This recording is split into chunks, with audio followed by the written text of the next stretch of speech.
Well, Steve, the good news is now that you tried, the miniseries tried, and now the movies tried, it's pretty clear it was not just you. No one can figure out a good ending for this.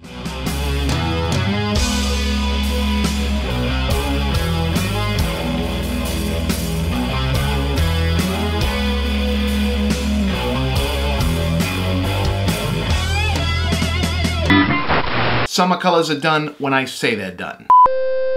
It is considered one of Stephen King's most iconic works, in part because it's so utterly representative of his most signature authorial conceits, a clever juxtaposition of a mind-bending supernatural Indo-cosmic horror story with a grounded mundane Americana story, richly drawn three-dimensional characters, terrifying descriptions of both scary situations and the psychological state of being scared by them, a memorable antagonist that burns itself into your very psyche, and also a monstrously bloated page count, gratuitous to the point of parody world-building that often doesn't really go anywhere, idiosyncratic digressions into personal fixation and fetishism that continuously distracts, and a big reveal ending to a multi-layered what the hell is going on mystery that arrives alternately with a that's it or a what the hell is wrong with this guy. On top of all that, it also carried the distinction of being potentially impossible to realize outside the format of a long-form novel due to its unique dual timeline format, following the main characters as both children and adults. Director Andy Muschietti's first It movie handily solved that issue by cutting the timeline cleanly in two and filming only the part where the characters were kids, generally considered to be the stronger parts of the story, and where the central nemesis of a fear-powered spectral clown monster made the most sense.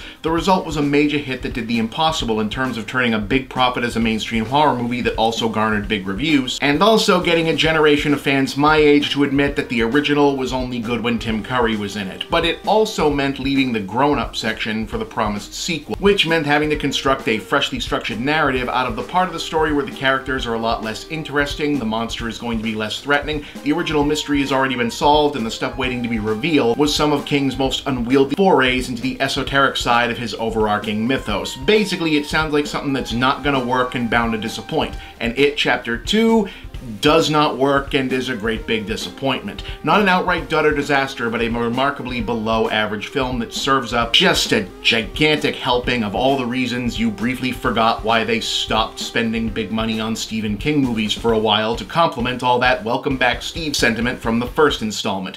To be clear, if you missed the first one, you're not going to see this one anyway, but just for appearances, there's a small town in Maine with a missing children problem that's secretly inhabited by a man-eating demonic entity, unknown origin, that takes the form of a sewer-dwelling clown called Pennywise, who was discovered, battled, and ultimately destroyed in the first film by a group of misfit children called the Losers, who swore a pact to return and finish the job 27 years later, should it return when it's usually scheduled to, according to local legend. It is Pennywise, just so we're clear.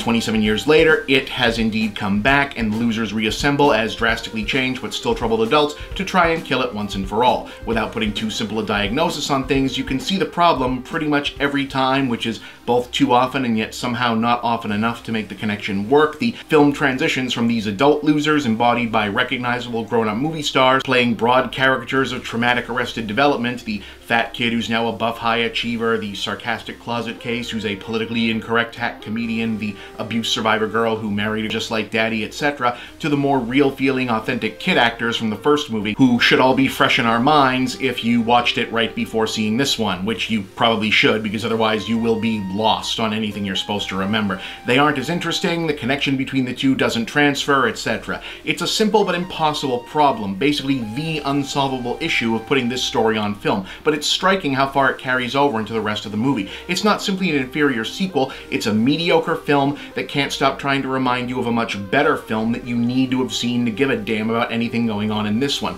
There's a sense of obligation to everything. Half the time I couldn't tell you why the characters were going where they were going or doing what they were doing, other than, well, I guess this has to happen because movie. And again, it really does feel like the very act of adaptation is what ultimately does this one in. Saving the reveals for part 2 means having to cram as much as you plan to use of the massively weird backstory for what's actually going on with Pennywise into this one film. And while I won't spoil it, let's say they hit a poor compromise between enough that it's way too silly but not enough that it's interesting. They also can't seem to find a better solution to making Pennywise as intimidating against adults as he was against little little kids, so for the most part his apparitions this time involve manifesting or morphing into giant monsters, which are impressive as effects, but not really scary. In fact, whereas the first film was genuinely terrifying in spots, even the throw-in scenes where they have him menace other actual children this time around to bring it back to some of that original shock just doesn't have it this time. It's really quite striking how unafraid I was most of it. It's just not scary this time. So with the more interesting kid version of the story already played out, and the scarier monster left over in the last film as well, we're really left with an adult movie that's only about references and callbacks to the one we like more, and a situational amnesia plot extension device requiring a walking tour of not actually old locations. As though they want us to feel like it's been 27 years for us since we've watched the first movie too, and this is like the reunification with these characters that we've missed for so long, but the movie came out last year, guys. It hasn't been that long. Like, I'm not nostalgic for that first movie yet. I can just pull it up and watch it.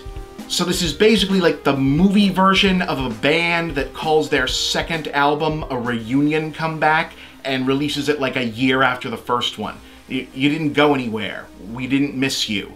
And it's a real bummer because I dug the first one, and I know a lot of people were looking forward to this, but yeah, it's a wash. I gotta give it a 3 out of 10.